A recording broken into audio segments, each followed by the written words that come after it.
నమస్తే, నేను మీ కొంకేని వేణుగోపాల్. ప్రాథమిక పాఠశాల స్థాయి నుంచే జాతీయ గీతం ఆలపిస్తూ ఉంటాం.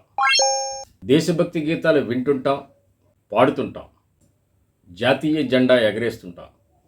రాష్ట్రాలు వేరైనా దేశం ఒక్కటే అంటాం, భాషలు వేరైనా భావాలు ఒకటే అంటాం. మత ప్రమేయం లేని లౌకిక రాజ్యంలో మనం ఉన్నాం.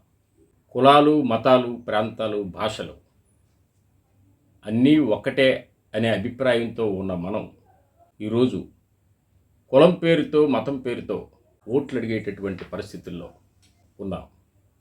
కులాలు, మతాలు, భాషలు, ప్రాంతాలు అన్నీ ఒక్కటే అనే అభిప్రాయంతో ఉన్న మనుషులం మనం. కానీ మన నాయకులు అలా ఉన్నారా?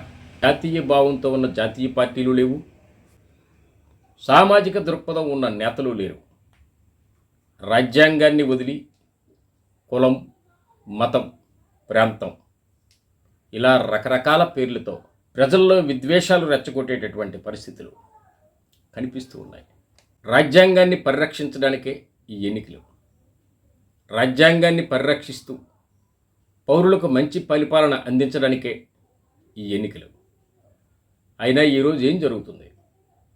ఎన్నికల్లో గెలిపే లక్ష్యంగా మతాన్ని ఉపయోగించుకుంటున్నారు, కులాలను ఉపయోగించుకుంటున్నారు, ప్రాంతాలను ఉపయోగించుకుంటున్నారు, భాషల్ని ఉపయోగించుకుంటున్నారు, యాసల్ని ఉపయోగించుకుంటున్నారు.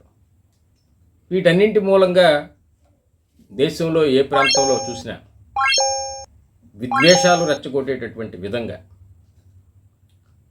పౌర సమాజాన్ని అల్లకొల్లోలం చేసే విధంగా, అరాచకత్వం సృష్టించే విధంగా నేతల ప్రకటనలు ఉన్నాయి.